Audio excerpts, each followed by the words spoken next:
Hello, everyone. This is coadb.com, or the Coat of Arms database. And today we're going to discuss briefly the topic of Irish family crests, more properly known as Irish coats of arms.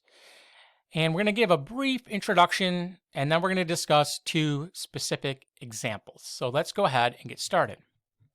Now, a distinctive feature of Irish heraldry is the idea of sept arms, which belong to descendants, not necessarily of a determinate individual, but of an Irish sept. A sept was a clan with members who bore the same surname and inhabited the same territory. From 1392 until 1485, heraldry in Ireland was regulated by the Ireland King of Arms, a title of an officer of arms to the King of England and Lord of Ireland. From 1552 until 1943, this function belonged to the Ulster King of Arms, which, despite its name, was based in Dublin. The Peerage of Ireland consists of those titles of nobility created by the English monarchs in their capacity as Lord or King of Ireland, or by later monarchs of the United Kingdom of Great Britain and Ireland. The creation of such titles came to an end in the 19th century.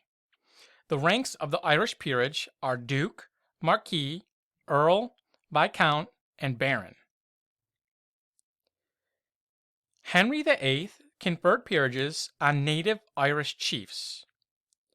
Con O'Neill, chief of the O'Neills in Ulster, was created Earl of Tyrone and Baron Dungannon in 1542. Murrow, chief of Clan O'Brien, was created Earl of Thomond and Baron Inchiquin in 1543. From the mid-16th and early 17th century, crown governments carried out a policy of colonization known as plantations. Scottish and English Protestants were sent as colonists to the provinces of Munster, Ulster, and the counties of Lewis and Offaly. The largest of these projects, the plantation of Ulster, had settled 80,000 English and Scots in the north of Ireland by 1641. The so-called Ulster Scots were predominantly Presbyterian, which distinguished them from the Anglican English colonists. These settlers, who had a British and Protestant identity, would form the ruling class of the British administrators in Ireland. It was upon this class which the majority of Irish peerages were conferred in the 18th century. Irish peers, mainly representing Anglo-Irish landed interests, were entitled to sit in the Irish House of Lords in Dublin, but not its equivalent in London. Irish peerages could be given to an Englishman who, it was said, did not merit an English or Great Britain dignity. And the first coat of arms to discuss is the OMalley coat of arms, and it is blazoned as follows, as we see here in the blazon from Burke's Armorial General. It is blazoned as or a boar passant gules, crest, a ship with 3 masts, sail set, all proper, and this looks as follows. Now, one of the most famous members of this family was Grace OMalley. She was born in around 1530, and she was the head of the OMalley dynasty in the west of Ireland. When her father died, she assumed the lordship despite having a brother. Grace refused to bow before Queen Elizabeth. In 1593, her 3 sons were taken captive by Sir Richard Bingham, governor of Connacht. Grace sailed to England and formally presented her petition for the release to Queen Elizabeth I at her court in Greenwich Palace. She spoke to the Queen in Latin, demonstrating she was probably formally educated. However, Grace refused to bow before Elizabeth because she did not recognize her as Queen of Ireland. Nevertheless, an agreement was reached. Elizabeth would remove Bingham from his position in Ireland, and Grace would stop supporting the Irish Lords rebels. Now, Grace allegedly took a shipwrecked sailor as her lover, but the affair was brief, as he was killed by the MacMahones of Balvoy. Seeking vengeance, Grace attacked the MacMahon castle of Doona in Blacksod Bay and killed her lover's murderers. Her attack on Doona Castle earned her the nickname the Dark Lady of Doona. In Grace's biography, Irish historian and novelist Anne Chambers describes her as follows: a fearless leader by land and by sea, a political pragmatist and politician, a ruthless plunderer, a mercenary, a rebel, a shrewd and able negotiator, the protective matriarch of her family and tribe, a genuine inheritor of the mother goddess and warrior queen attributes of her remote ancestors. Above all else, she emerges as a woman who broke the mold and thereby played a unique role in history. Next, we have the Langrish family. Their coat of arms is blazoned as follows: quarterly orange sable, 4 covered cups counterchanged, crest, a lion rampant, purfess, or, and sable.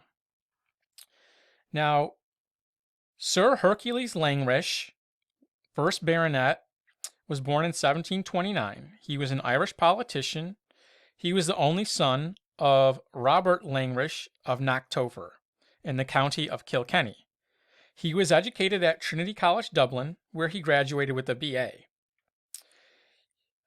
He was a commissioner of barracks, a supervisor of accounts, a commissioner of revenue, and a commissioner of excise.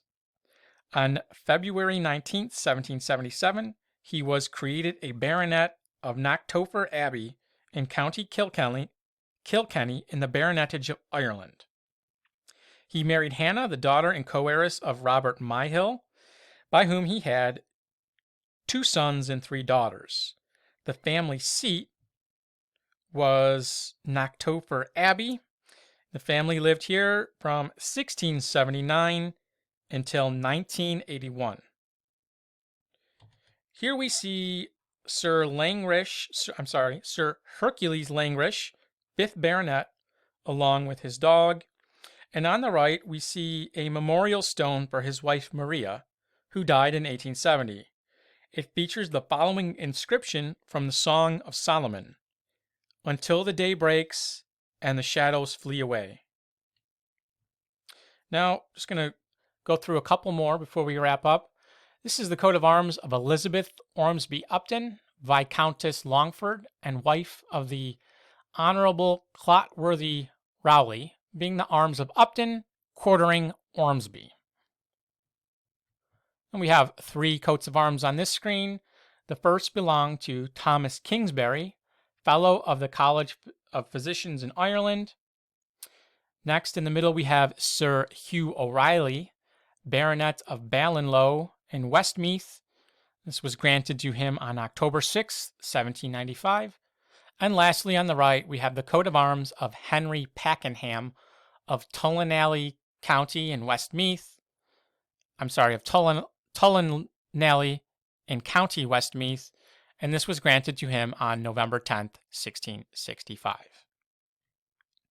If you enjoyed this video and would like to learn more about your coats of arms, if there were any in your family tree, if you'd like to find out who your ancestors are, if you're interested in heraldic merchandise, or if you're interested in custom artwork, please visit coadb.com. Thank you.